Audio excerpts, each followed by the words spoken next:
Hi everyone. In this guide, I'll show you how to install Windows 10 using a USB drive in just a few minutes.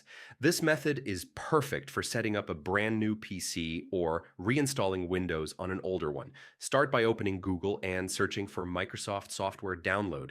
Click the official Microsoft link to make sure you're getting the authentic tool. Download the Media Creation tool and open it. Accept Microsoft's license terms, then choose Create Installation Media.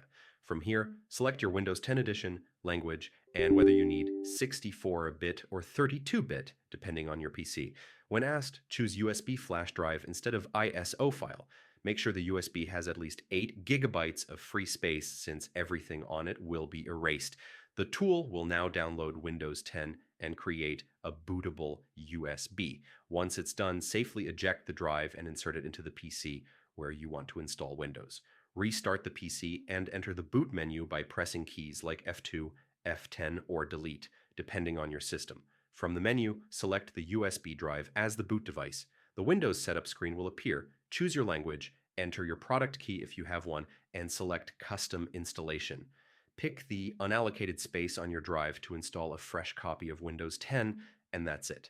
Once setup finishes, you'll see the Windows 10 desktop ready to use. Follow the on-screen prompts to personalize your system, and you're done. Thanks for watching, and I'll see you in the next tutorial.